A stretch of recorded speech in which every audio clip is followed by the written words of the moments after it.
For over 2 years now, One America News has been caught in a controversy over the 2020 election, a controversy that never should have existed in the first place.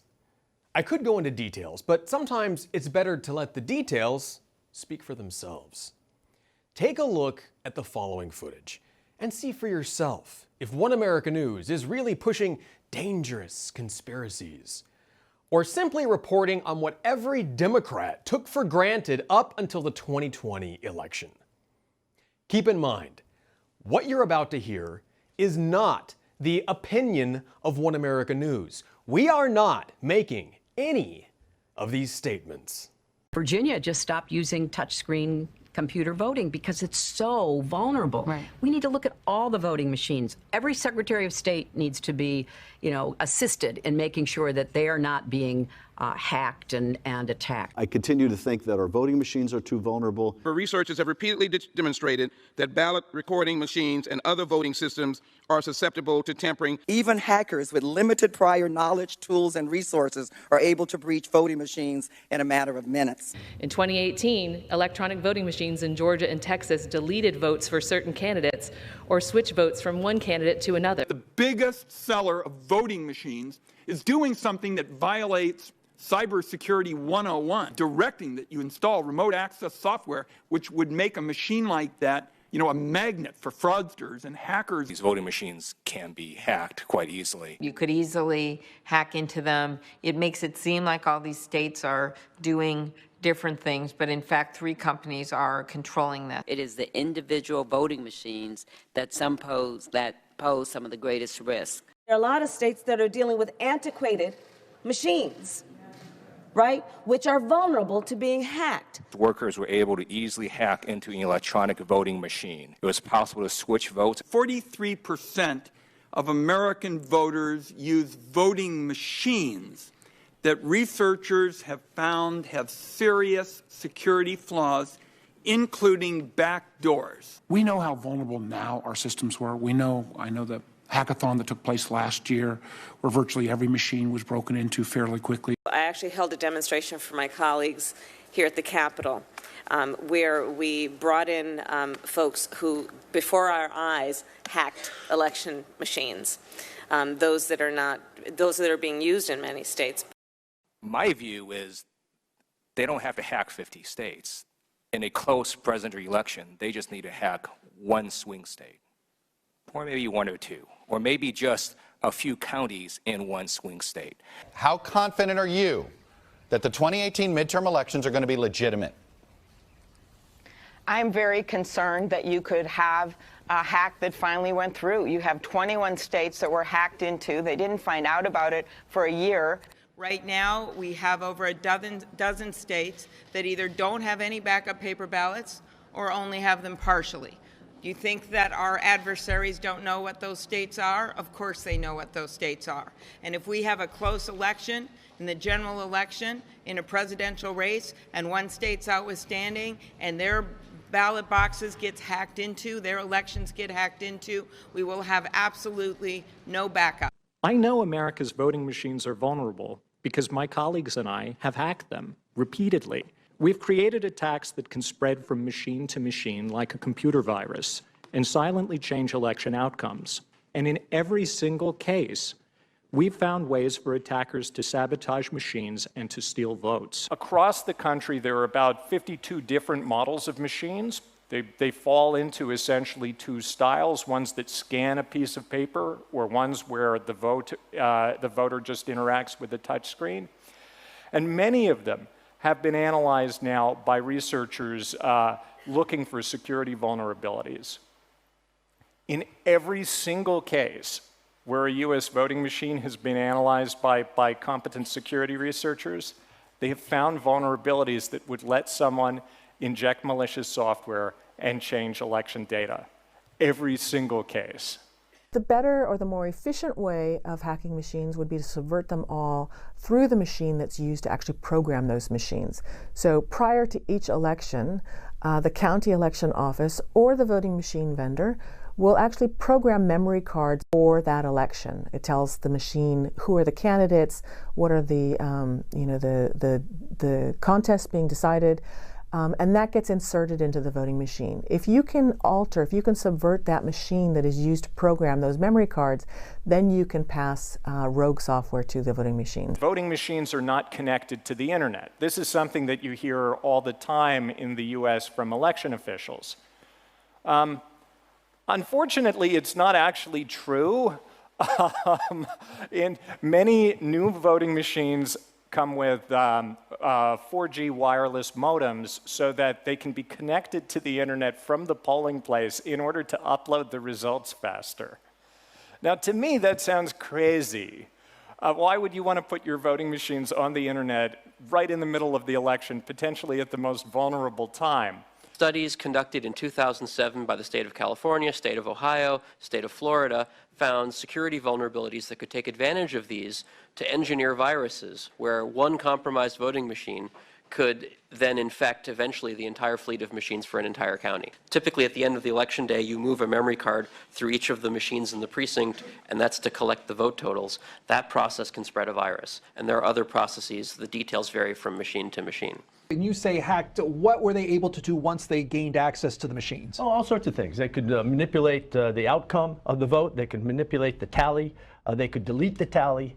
And they could compromise the vote in any number of ways. Workers were able to easily hack into an electronic voting machine. It was possible to switch votes as well as change the volume of data. The machines used in Georgia have been demonstrated to be hackable through a virus that's carried on ballot definition cartridges, very much like the Stuxnet virus was inserted into nuclear centrifuges in Iran. If the touchscreen prints out a ballot with the wrong votes, will the voter even notice? Well, we tested this in the laboratory a couple of years ago and asked more than 200 people to vote on machines we secretly hacked. 93% of them failed to spot that the ballots were different from what they voted for. Our study shows that a criminal who can inject malicious software into this voting machine can control how the votes are tallied. His malicious software can steal votes, and it can cover its tracks so that the theft cannot be detected. There are a number of states that outsource their reporting of elections to third parties, some of which are corporations based in other countries like Spain. So you've got to trust that the aggregation of the votes and the reporting of the votes is accurate as well. I'm pretty sure my undergrad computer security class at Michigan could have changed the outcome of the 2016 Michigan election if we wanted to. It is that bad. And we have a combination of very powerful adversaries and unfortunately quite vulnerable and obsolete systems. That's why I say it's only a matter of time. Unfortunately, in a lot of these systems, the audit trails are just as vulnerable as the other aspects of the system, so there may not be good forensic evidence of a successful intrusion. With the current design, we cannot be universally confident that it hasn't happened. And it's probably only a matter of time before it will. Serious security experts right now just can't claim that our elections are quote unquote secure. That's not a soundbite we can give. In at least 40 states, elections are carried out using machines that are at least a decade old, and like any technology, they're susceptible to increasing failure with age. Some state officials have had to turn to eBay to find critical components like dot matrix printers, decades-old storage devices, and analog modems. Aging systems also frequently rely on unsupported software like Windows XP in 2000, which may not receive regular security patches and are thus more vulnerable to the latest methods of cyber attack. It's not a misunderstanding or disinformation that our election systems are less secure than we need them to be. That's the consensus of the national academies. Out of date campaign software is going to be used all over the country unless something is done about it. The agency in charge of protecting our election infrastructure against cyber threats has no idea how many vulnerable voting machines are out there right now. It is perfectly legal for the biggest voting machine company in America. And these voting machine companies basically think they are above the law. They wouldn't even answer basic questions when I asked them. And it is perfectly legal for the biggest one to sell a small county equipment that every cybersecurity expert in America knows is insecure. It is perfectly legal for a county clerk to put the outcome of a presidential election at risk by buying insecure machines. In 2016, state election websites in Illinois and Arizona were hacked by intruders who installed malware and downloaded sensitive voter information. Our focus here today is simply to tell the American people we acknowledge the threat. It is real, it is continuing, and we're doing everything we can to have a legitimate election that the American people can have trust in. It is worth fighting for integrity in our election system, which means that they are free from interference by a hostile or an unfriendly nation. Let's put the resources into upgrading the state's elections systems. Because what we know is this: there are a lot of states that are dealing with antiquated machines, right, which are vulnerable to being hacked. Elections still seem to be, at least to me, perhaps the most neglected form of critical infrastructure in the United States. Many of the different kinds of voting machines, both the touch screens and the optical scanners that we use across this country, have been studied by security experts, though. And what we found hasn't been often very flattering. In every single case where there's been a public and rigorous independent security review, and the researchers have published what they found, researchers like me have found vulnerabilities that would enable forms of vote-altering attacks. Does this pose a threat to election outcomes? Well, I would argue that it does. I sit on the Senate Intelligence Committee and Senate Homeland Security Committee, and we receive all kinds of information about the vulnerabilities to our national security. We are vulnerable in terms of foreign interference with our elections. It's my understanding that some of the election system vendors have required states to sign agreements that prevent or inhibit independent security testing. There's a saying that I'm sure many of you have heard, which is the difference between being hacked and not being hacked is knowing you've been hacked. And they are still looking for ways to steal information about voter registration, for example. There are some tax experts in Silicon Valley with whom I have met who say that maybe what they'll do this next time is to really disrupt the actual election. Shut down the servers that you send results to. Interfere with the operation of voting machines, because still too many of them are linked to the internet. So we are still very vulnerable. I mean, I can tell you in Virginia when I was governor, I had to replace all the machines, because I remember when I first voted, when I went to Richmond, moved down as governor, I remember I kept voting in the Senate race, kept voting for the Democrat, Republican name kept coming up. 3 times that happened. What do you mean kept coming up? So we had the touch screens. I was voting for Mark Warner, our senator, and Ed Gillespie's name would light up. Happened to me 3 times. Finally, the 4th time, Mark's name, and I quickly hit vote, and I got out of there. All the cameras are looking at me like, this guy doesn't know how to vote. I mean, what's going on? So then I had an investigation done, and listen to this. I brought in some technology experts. They were able to hack into our machines from off-site in about 5 or 6 minutes, and within 4 minutes, they were able to change a vote. I decertified all the machines. Now in Virginia, we have paper ballots. 43% of American voters use voting machines that researchers have found have serious security flaws, including backdoors.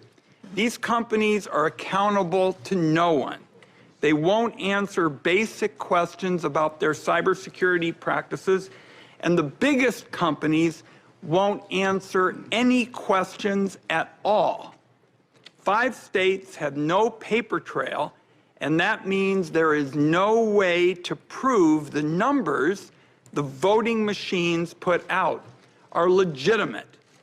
So much for Cybersecurity 101. At least 44 million Americans, and perhaps millions more, have no choice but to use insecure voting machines that make hackers and hostile foreign governments salivate. It is, in my view, inexcusable that our democracy depends on such hackable voter technology made by a handful of companies that have been able to evade oversight and, in fact, have actually been stonewalling the Congress for years. The vast majority of 10,000 election jurisdictions nationwide use election management systems that run on old software that is soon going to be out of date and ripe for exploitation by hackers, according to an exhaustive analysis by the Associated Press. Pennsylvania, Wisconsin, Michigan, Florida, Iowa, Indiana, Arizona, and North Carolina, among others, are all at risk, according to the Associated Press. Even the state of Georgia, which just passed legislation to buy new voting machines, is on track to buy equipment that suffers from this significant cybersecurity weakness.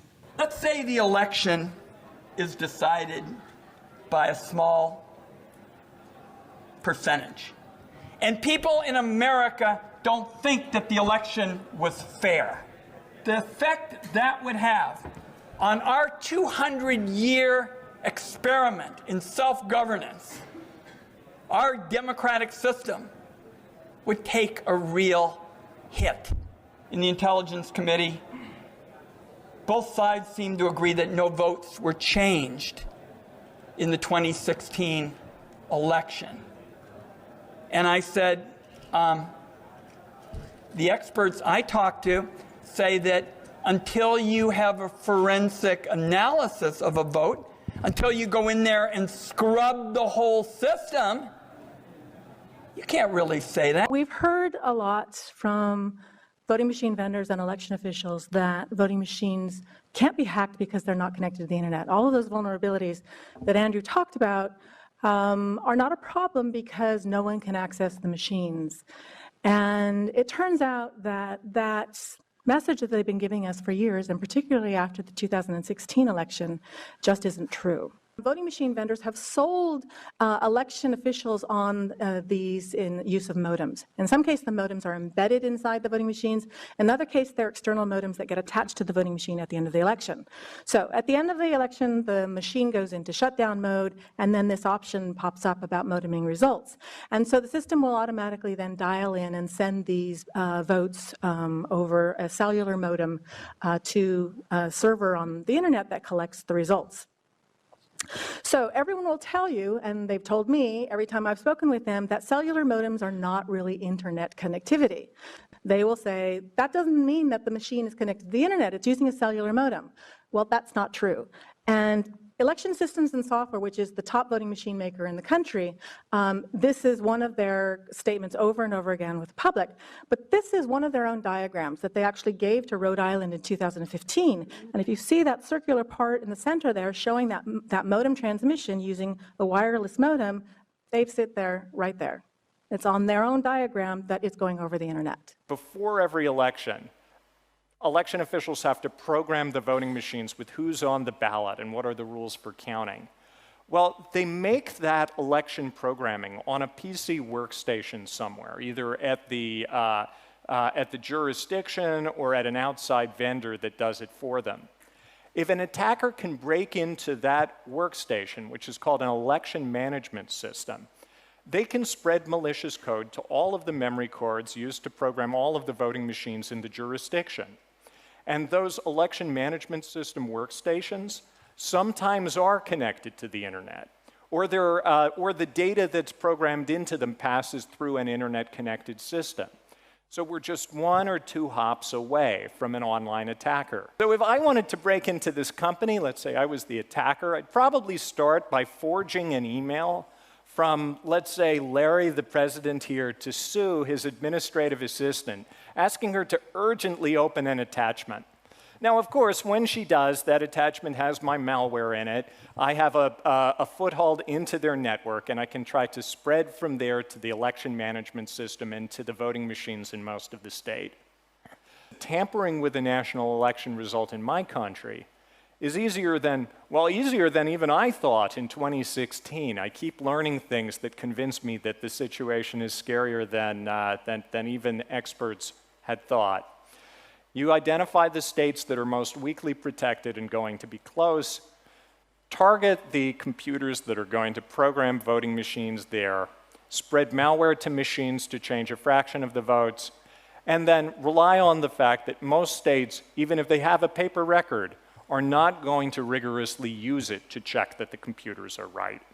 But the fact is that in close national contests in the US, the result really only hinges on the result in a small number of states. You've heard about the swing states in any given election, the ones that are really competitive.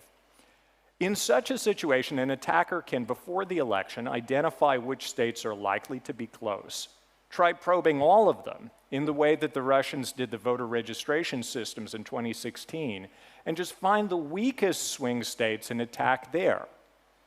So in this way, the American system converts diversity of implementation into basically this patchwork of strength and weakness that gives attackers a menu of possible places to strike. It makes us weaker in close elections. Modems in voting machines are a bad idea. Those modems are network connections, and that leaves them vulnerable to hacking by anybody who can connect to that network. Once a hacker starts talking to the voting machine through the modem, they can hack the software in the voting machine and make it cheat in future elections. The integrity of elections across the U.S. depends heavily on the integrity of computers and software systems that are embedded across our election infrastructure.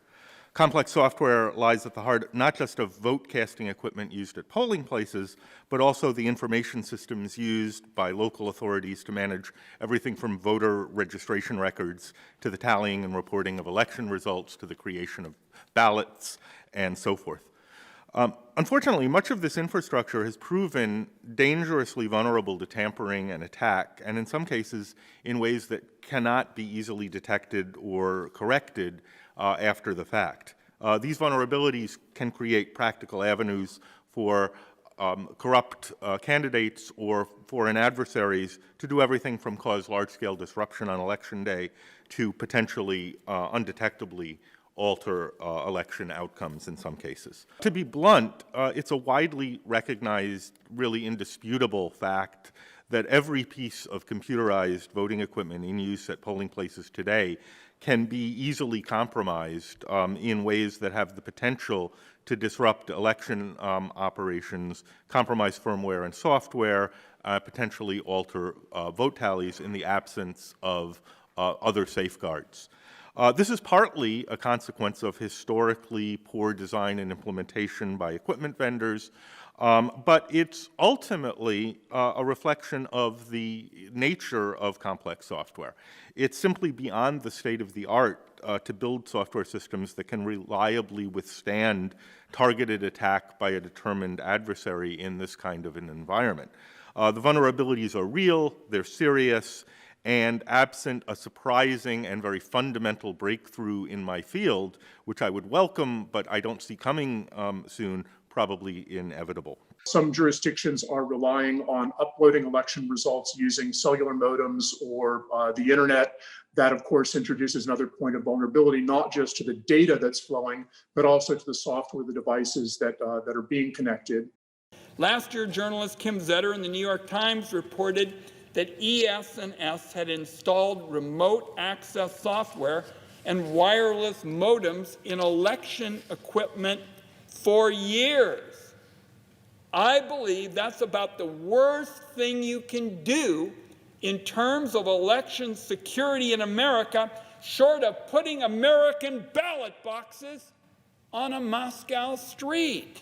Many of these voting machines have modems embedded into them, and the modems are used at the end of the election to transmit the vote totals on election night to the county elections office. So these modems contact, they're cellular modems, and they contact the cellular network, they contact the cell tower. So the cell tower traffic these days in our modern times actually goes through internet. It goes through the same kinds of routers and switches that the regular internet traffic goes to. But also in between that cell tower and that voting machine, an intruder can intercept data going to the cell tower and intercept that communication, that phone call. If you can trick a voting machine into contacting your device, your fake cellular tower, instead of a legitimate tower, you can actually use that connection to get back into the voting machine and get back into the tabulator and then alter votes and software. So just to review, you look at the polls before the election and figure out which states were likely to be close, probe all of them, find the ones with the weakest protection. Then hack into the election management systems there or at the outside vendors the states use. Once you hack into the election management system, you can spread malicious code to individual voting machines and have your code say swap 10% of the votes in the places you infected. Then even if the votes are also recorded on a piece of paper, you don't have to worry, because in most of those states, they're going to just toss the paper out without looking at it. Our elections weren't secure last week, and they sure as heck aren't secure this week. And anybody who says otherwise is either selling you voting machines or simply has a malicious intent towards our elections. Now, after watching all of that, you might be asking yourself, what's the difference between what Kamala Harris, Amy Klobuchar, and Ron Wyden said about election security and voting machines, and what One America News reported? It's simple. The difference is they're allowed to say those things, and we're not. These hypocrites hoped the things that they said would be long forgotten and that you'd never hear the truth about what they really believe. Thankfully, One America News is still here, and we're still dedicated to reporting the truth, and we will never stop reporting the truth as long as there is a nation that needs to hear it. For One America News, I'm Pearson Sharp.